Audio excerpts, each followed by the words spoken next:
A un clic de esperanza. El libro de Juan.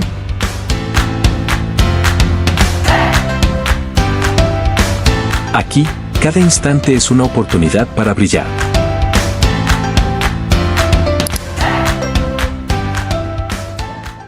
Estamos muy contentos de estar aquí con cada uno de ustedes. Y Juan Pablo, muy contento de volver a verte para estudiar juntos la palabra de Dios. ¿Cómo has estado? Muy bien, Camilo. ¿Y ustedes qué tal? ¿Cómo han estado en esta semana? ¿Cómo les ha ido? ¿Qué tal les pareció la lección en este nuevo trimestre que está súper interesante? Así es.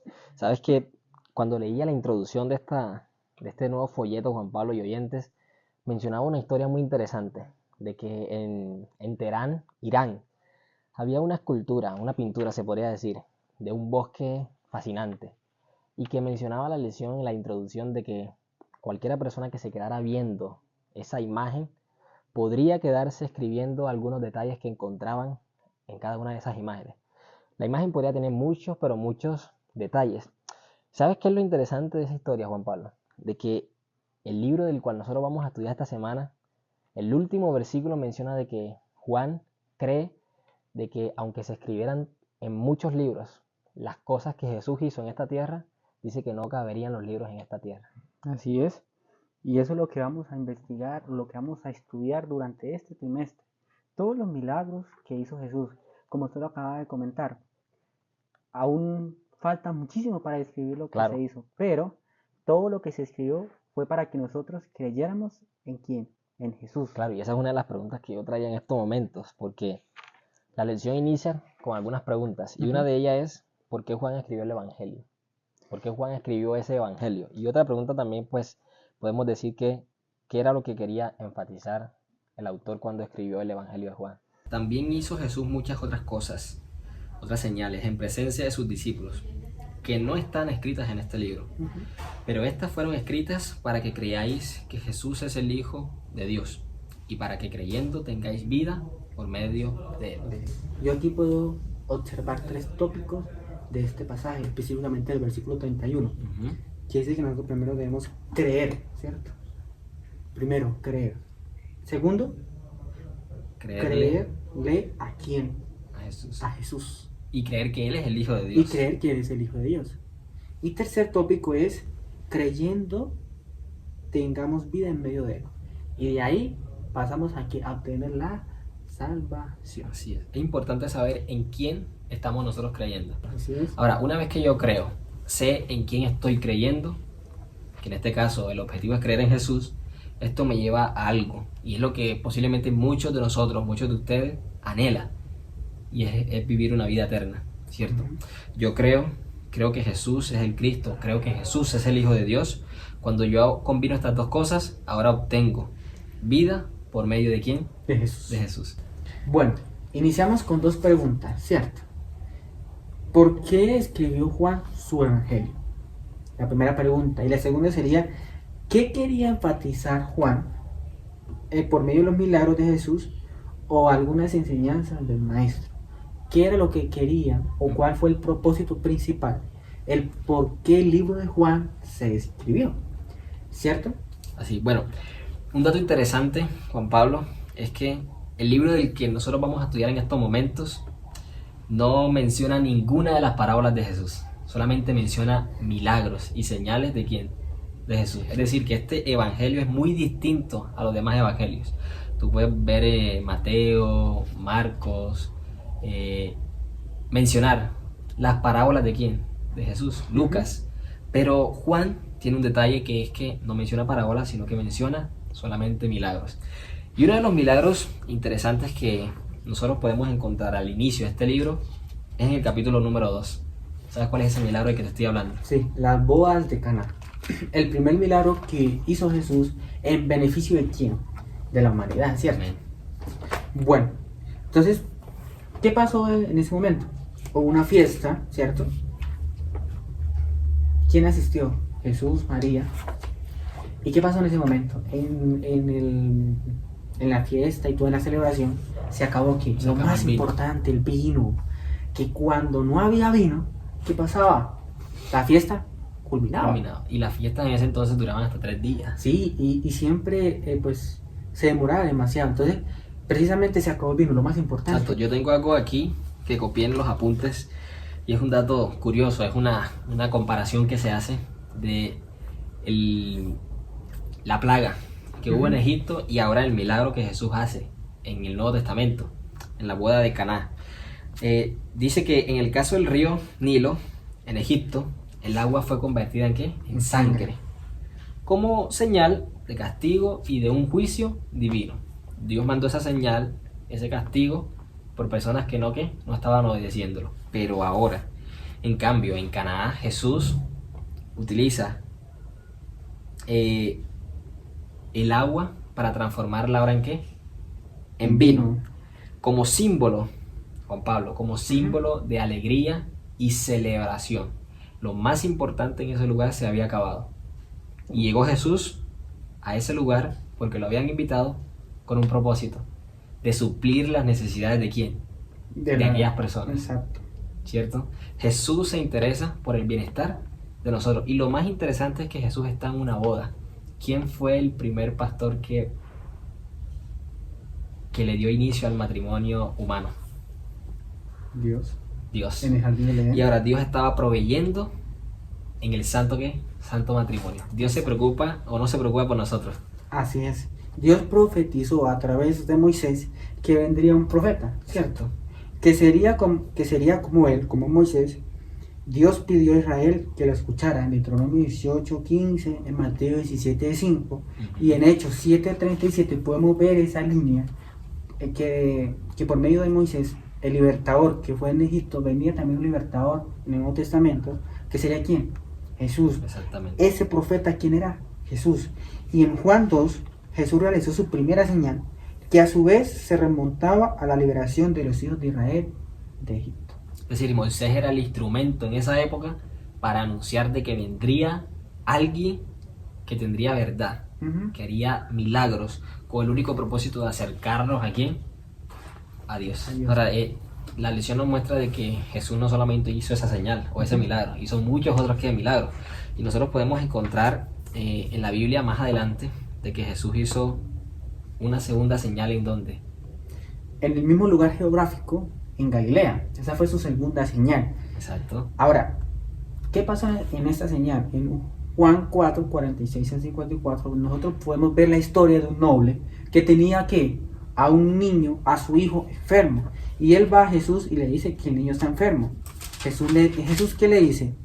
En el versículo 46, Jesús le dice, puede sonar algo irónico, como algo sin sentimientos, esa respuesta de Jesús. Algo cruel. Y Jesús le dijo, si no veis señales y prodigios, no creeréis.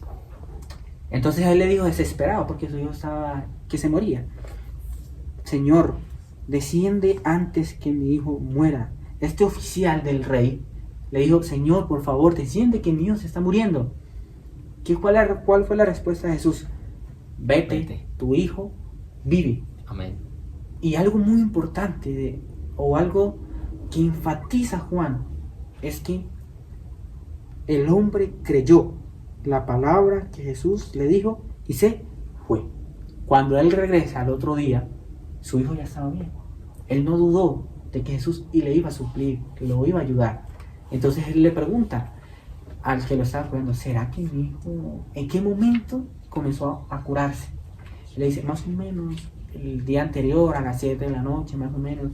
Le dio una hora específica, la misma hora con la que él estaba hablando, teniendo la conversación. La misma hora en la que Jesús pronunció esas palabras. Jesús veía de que ese hombre estaba pobre en espíritu, pobre en fe, pero a través de esa pobreza interna que tenía, Jesús decidió obrar un milagro para que a través de su milagro, ese acto, esa acción, esa señal lo llevara a creer ahora ¿en quién?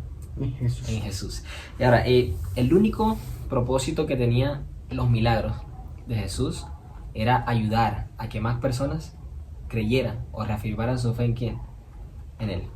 Eso era algo que impactaba en la vida de las personas. Y algo para comentar, dice que los milagros solo revelan la existencia de lo sobrenatural. Los milagros solamente revelan la existencia de lo sobrenatural, aquello que va más allá de nosotros, que no podemos hacer nosotros. Pero no significa que solo Dios sea quien los haga. Solamente Dios no hace milagros. También conocemos de que Satanás hace ¿qué? Milagros falsos. ¿Cómo podemos identificar esos milagros? Pues uno de ellos es que esos milagros no son duraderos. Y hablando de eso, nos introduce a la historia de Betesda, el paralítico de Betesda, ¿sí?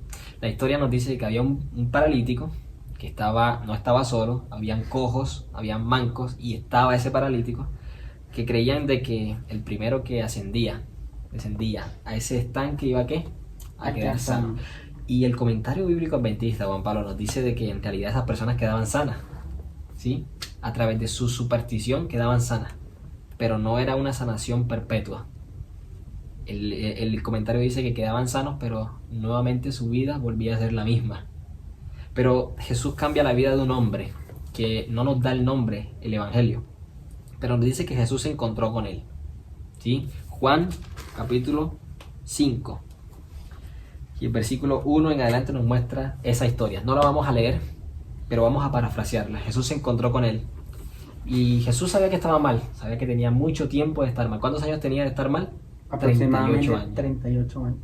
Sí, a veces nosotros cuando nos da una gripita o estamos mal, duramos un día, 2 días así mal y ya nos queremos morir, ya creemos que no tenemos solución. Pero este hombre tenía 38 años que estaba mal. Y Jesús lo ve y como Jesús lo sabe todo, dice, este está mal, 38 años mal. Le voy a hacer una pregunta. ¿Quieres ser sano? ¿Qué harías tú, Juan Pablo, si alguien que te está viendo que te estás muriendo te pregunta que si quieres ser sano? Es una pregunta como que ilógica, ¿cierto? Sí. Pero resulta y pasa que Jesús hacía preguntas retóricas con un fin de que las preguntas hicieran un impacto en la vida de quién, en las personas, que reflexionaran de su respuesta.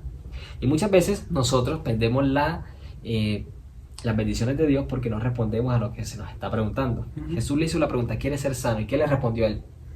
No, es que no hay quien me meta al estanque. Muchas veces somos o respondemos como el paralítico, nos enfrascamos en nuestro yo, en nuestra vida, y cuando Jesús nos extiende la mano y nos dice que quiere sanarnos, que quiere cuidarnos, que quiere protegernos, que quiere darnos bendiciones, no muchas veces nos pedimos, no, yo mismo soy el que me las puedo hacer, es que no hay quien me ayude, pero es que yo se lo quiero ayudar. Así es. Entonces, muchas veces somos como el paralítico. Está la solución, pero muchas veces, por la ceguedad de centrarnos en este mundo, no vemos que Dios nos quiere ayudar. Así es. Muchas personas podemos juzgar al paralítico porque respondió lo que Jesús no le preguntó, pero nos deja una enseñanza. La lección nos muestra de que Jesús no pidió de que el paralítico creyera en él, ¿cierto? Jesús no le dijo, paralítico, cree en mí, no le dijo eso. Le dijo, levántate, toma tu camilla y ¿qué? Y anda. Y anda. El paralítico creyó en la palabra ¿de quién? De Jesús. Pero el paralítico tenía en su conciencia de que el que estaba delante de él era alguien especial, no era cualquiera. Sí. Y al creer la palabra de Jesús, cuando nosotros, Juan Pablo, oyentes, creemos en la palabra de Jesús, algo pasa en nuestra vida. Y ese algo, lo dice la Biblia en el versículo 9 de esta historia, dice, en el acto ese hombre quedó ¿cómo? Sano. Tomó su camilla y se fue. ¿Y aquel día era qué? Sábado.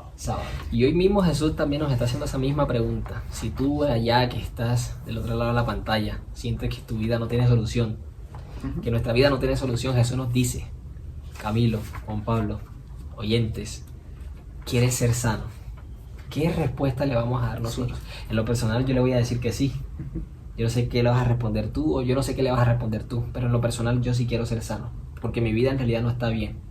Y Jesús lo que quiere es restaurarnos. Así es. Jesús quiere restaurarnos. Ahora, para concluir, no todo es color de rosa. Sí, eso es verdad. A pesar de que Jesús manifiesta sus milagros para que las personas se acerquen más a Él, hay personas con corazones duros. Personas que, aún viendo señales, no creen. No creen. Y una de esas personas, o uno de esos ejemplos, es, o son, o eran los líderes religiosos que veían al Mesías hacer ese tipo de señales, milagros sobrenaturales, milagros con un propósito de acercarnos a Dios. Estaban rechazando ¿qué? La verdad.